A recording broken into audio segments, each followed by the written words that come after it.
Good evening, my true crime horror fans. I hope you've enjoyed the quick horror story snippets I provided celebrating the month of Halloween.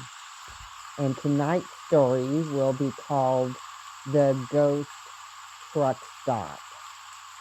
On his way to get married, a military man and his best man set off on an 800-mile road trip from Camp Lejeune in North Carolina to Lafayette, Indiana.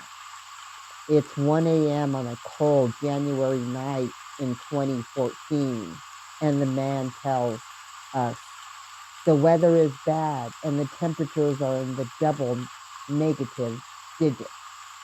As the pair close in on Indianapolis, they discover they have no money to pay for gas to refuel the car and that they're about to run out. Growing up in the trucking industry with my dad, I decided to stop at a truck stop, the man explains. But because the main interstates were shut down due to the bad weather, we had to get off the highway and search for a truck stop along the back roads instead. We ended up finding a smaller truck stop.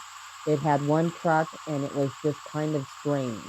It was a blacked out truck with a blacked out trailer.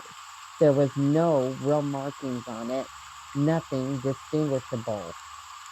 They went in hoping a clerk or a waitress would spot them a few dollars for gas enough to make it to Indianapolis, at which time they'd go to the bank, take out cash, and repay the loan.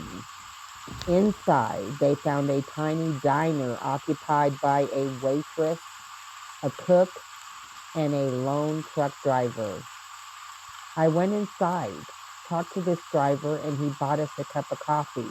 We sat there and talked for about 30 minutes about what was going on and why we were headed where we were and what we were doing. He gave us $20 for gas.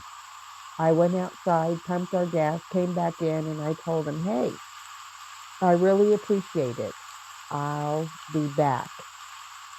Making good on his word, the man got the cash from the bank upon arriving in Indianapolis and returned to the diner.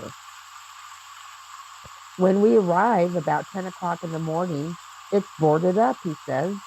It looks like it's been abandoned for years and the truck's gone. But when but but we had just been in there.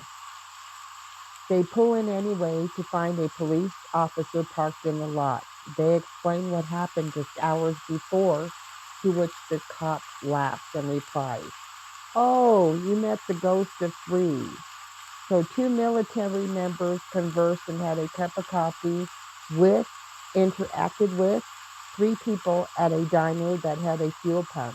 I got $20 worth of gas, said the man. When I came back, it was boarded up.